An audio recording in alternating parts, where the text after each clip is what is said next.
Congress chief YS Sharmila పోటీపై నెలకొన్న ఉత్కంఠ ఎట్టకేలకు తెరపడింది. పార్లమెంట్ ఎన్నికల్లో వైఎస్ షర్మిల కడప ఎంపీ అభ్యర్థిగా బరిలోకి దిగనున్నారు. కడప సిట్టింగ్ ఎంపీ ఆమె సోదరుడు వైఎస్ అవినాష్ రెడ్డిని షర్మిల ఢీకొట్టనున్నారు. ఏఐసీసీ చీఫ్ మల్లికార్జున ఖర్గే అధ్యక్షతన ఢిల్లీలో ఇవాళ జరిగిన సీఈసీ మీటింగ్ లో ఏపీ ఎమ్మెల్యే, ఎంపీ అభ్యర్థులపై చర్చించిన తర్వాత క్యాండిడేట్స్ ను ఫైనల్ చేశారు.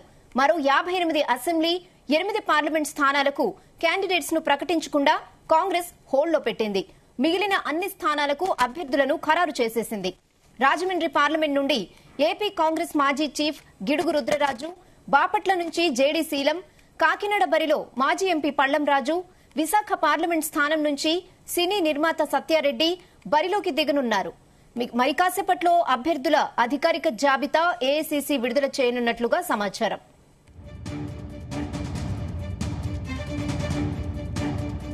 ఇదే విషయంపై మరిన్ని అప్డేట్స్ మా ప్రతినిధి రామచంద్ర అందిస్తారు. రామచంద్ర,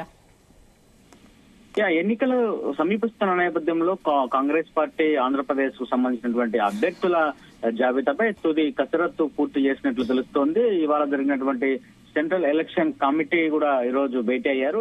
ఈ సమావేశానికి ఏపీపీసీ చీఫ్ గా ఉన్నటువంటి వైఎస్ షర్మిల కూడా హాజరయ్యారు. అక్కడ అభ్యర్థులకు సంబంధించిన వివరాలు అవన్నీ కూడా తీసుకొని అక్కడ సమావేశంలో పార్టీ అధ్యక్షులు, జాతీయ అధ్యక్షులుగా ఉన్నటువంటి ఏఐసీసీ అధ్యక్షులుగా మల్లికార్జున ఖర్గేకి, అలాగే రాహుల్ గాంధీ ఈ సమావేశంలో పాల్గొన్నట్లుగా తెలుస్తోంది.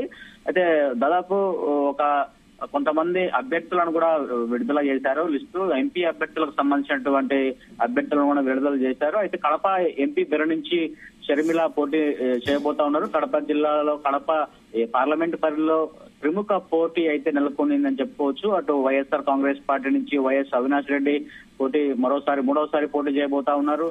ఇటు కాంగ్రెస్ పార్టీ నుంచి షర్మిల పోటీ చేస్తోంది. అటు టీడీపీ నుంచి భూపేష్ రెడ్డి పోటీ చేస్తున్నారు. చూసుకుంటే ఇటు వైఎస్ అవినాష్ రెడ్డి కావచ్చు, ఇటు షర్మిల కావచ్చు, వీరిద్దరి మధ్యనే ఎక్కువగా పోటీ నెలకొనే అవకాశాలు అయితే స్పష్టంగా కనిపిస్తున్నాయి. ఇంకా రాష్ట్ర వ్యాప్తంగా రావాల్సినటువంటి అభ్యర్థుల వివరాలు ఇవన్నీ కూడా అధికారికంగా కొన్ని గంటల్లోనే అధికారికంగా విడుదల చేయబోతున్నట్లుగా షర్మిల ఇందాకటి క్రితమే ఢిల్లీలో మీడియాతో మాట్లాడుతూ చెప్పారు. మరి కాంగ్రెస్ పార్టీ నుంచి ఆశావహాలు ఎవరెవరుకి టికెట్లు దక్కబోతున్నాయనేది కూడా మరికొన్ని గంటల్లోనే ఉత్కంఠతకు తెర పడుతుందని చెప్పి కూడా మనం భావించవచ్చు. అయితే మొత్తానికి కడప ఎంపీ బరిలో వైఎస్ షర్మిల పోటీ చేస్తుండడంతో అటు కూటమిలో కావచ్చు, ఇటు వైఎస్ఆర్ కాంగ్రెస్ పార్టీలో కావచ్చు కాస్త ఆందోళన కనిపిస్తోందని చెప్పుకోవచ్చు. ఎందుకంటే షర్మిల వైఎస్ఆర్ కుమార్తెగా, అలాగే గతంలో వైఎస్ఆర్ కాంగ్రెస్ పార్టీకి క్యాంపెయినర్ గా ప్రచారం చేశారు. మరి ఈసారి ఆమె బరిలోకి ఒంటరిగా కాంగ్రెస్ పార్టీ నుంచి దిగబోతున్నారు. మరి ఎలా ఉండబోతుందనేది కూడా మనం చూడాల్సి ఉంటుంది. మరి ముఖ్యంగా అవినాష్ రెడ్డిపై ఎటువంటి విమర్శన ఆస్త్రాలు, అలాగే తన అన్న జగన్మోహన్ రెడ్డిపై ఎటువంటి విమర్శలు చేస్తారు, పూర్తిగా కడపకే పరిమితం అవుతారా, లేకపోతే రాష్ట్ర వ్యాప్తంగా ప్రచారంలో పాల్గొంటారా అన్నది కూడా తర్వాత వివరాలు తెలిసే అవకాశం ఉంది. మరి మొత్తానికి కడప ఎంపీ పార్లమెంటుపై కాస్త గట్టిగానే ఆసక్తిగా చూపిస్తూ గట్టిగా పోటీ చేసే విధంగా కూడా పార్టీ అధిష్టానం కూడా ఇప్పటికే దిశానిర్దేశం ఇచ్చినట్లుగా తెలుస్తోంది. మరి కడప ఎంపీగా ఎప్పుడు ప్రచారం స్టార్ట్ చేస్తారన్నది కూడా మనం చూడాలి. తన తండ్రి వైఎస్ఆర్ ఘాట్ వద్ద నుంచే ఆమె ప్రచారం కూడా ప్రారంభించబోతుందని చెప్పి కూడా ఇప్పటికే మనకు సమాచారం అందుతోంది. తన అన్న జగన్మోహన్ రెడ్డి ఏ విధంగా అయితే వైఎస్ఆర్ ఘాట్ నుంచి ఇరువురుపాయ నుంచి ప్రచారం ప్రారంభించారో, తాను కూడా అదే విధంగా తన తండ్రి సమాధి వద్ద నుంచే ప్రచారాన్ని ప్రారంభించే విధంగా కూడా ఆమె చర్యలు చేపడుతున్నట్లుగా తెలుస్తోంది. మరి ఇప్పటికైతే రాజమండ్రి నుంచి గిడుగు రుద్రరాజుకు ఎంపీగా బరిలో దించబోతున్నట్టు తెలుస్తోంది. బాపట్ల నుంచి జేడీ శీలం, అలాగే కాకినాడ నుంచి పళ్లం రాజు మాజీ మంత్రిగా ఆయన పనిచేశారు కాంగ్రెస్ కేంద్ర ప్రభుత్వంలో. ఆ తర్వాత అనకాపల్లి నుంచి వేగి వెంకటేష్, అలాగే విశాఖ నుంచి సత్యారెడ్డి, ఏలూరు నుంచి లావణ్య, రాజంపేట నుంచి మైనారిటీ నేత నజీర్ అహ్మద్ కు అవకాశం ఇచ్చినట్లుగా తెలుస్తోంది. నజీర్ అహ్మద్ కడపలో కాంగ్రెస్ పార్టీ ప్రెసిడెంట్ గా, బీసీసీ అధ్యక్షులుగా పనిచేశారు. అయితే అక్కడ ఒక సమీకరణాల దృష్ట్యానే ఇక్కడ మైనారిటీ ఓట్లు చీల్చే భాగంలాగానే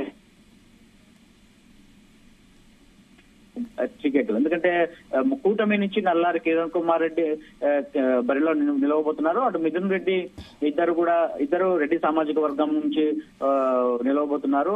కూటమి నుంచి కావచ్చు, ఇటు వైఎస్ఆర్ కాంగ్రెస్ పార్టీ నుంచి కావచ్చు. అయితే మైనారిటీ ఓట్లను గట్టిగా ఛేదించేందుకు మైనారిటీ నేతకు కాంగ్రెస్ పార్టీ ఎంపీ సీటును కేటాయించినట్టు తెలుస్తోంది. ఎందుకంటే ఇప్పటికే కూటమిలో ఉన్నటువంటి అసంతృప్తులు కావచ్చు, ఇటు వైఎస్ఆర్ కాంగ్రెస్ పార్టీలో ఉన్న అసంతృప్తులు అందరినీ కూడా కాంగ్రెస్ పార్టీలోకి చేర్చుకుని మైనారిటీల ఓట్లు కొల్లగొట్టేందుకే ఈ పథకం వేసినట్లుగా కాంగ్రెస్ పార్టీ తెలుస్తోంది. అయితే చిత్తూరు బరిలో మాత్రం చిట్టిబాబు, అలా హిందూపురం నుంచి షాహీనా బరిలో దిగబోతున్నట్లుగా ఇప్పటికే విడుదల చేసినటువంటి లిస్టులో అయితే ఇప్పటి వరకు ఉన్నటువంటి అభ్యర్థుల వివరాలు ఇవి. అయితే ఎన్నికల్లో ఈసారి రఘువీరారెడ్డి మాత్రం రాష్ట్ర వ్యాప్తంగా ప్రచారానికి పరిమితం అవుతున్నట్లుగా తెలుస్తోంది. ఆయన ఎక్కడా ప్రత్యక్షంగా పోటీలో పాల్గొనే విధంగా లేడు. ఆయన ఈ విధంగా నిర్ణయం తీసుకున్నట్లుగా తెలుస్తోంది. ఇప్పటికైతే మొత్తం 58 స్థానాలకు అసెంబ్లీ స్థానాలు పెండింగ్ లో ఉన్నాయి, 8 లోక్సభ స్థానాలు పెండింగ్ లో ఉన్నాయి. ఈ 58 అసెంబ్లీ, 8 లోక్సభ స్థానాలకు మరి కొన్ని రోజుల్లోనే అభ్యర్థులను ఫైనలైజ్ చేసి లిస్టు కూడా విడుదల చేసే అవకాశాలు అయితే స్పష్టంగా కనిపిస్తున్నాయి. మరి కడప ఎంపీ బరిలో నిలవబోతున్నటువంటి వైఎస్ షర్మిల ఎటువంటి వ్యూహాలు అలాగే ప్రచార అస్త్రాలుగా తన బాబాయ్ అయినటువంటి వైఎస్ వివేక హత్య కేసును ఎక్కువగా హైలైట్ చేసే అవకాశాలు అయితే ఇందులో స్పష్టంగా కనిపిస్తున్నాయి. Rehana. Okay Ramachandar, thanks for the updates.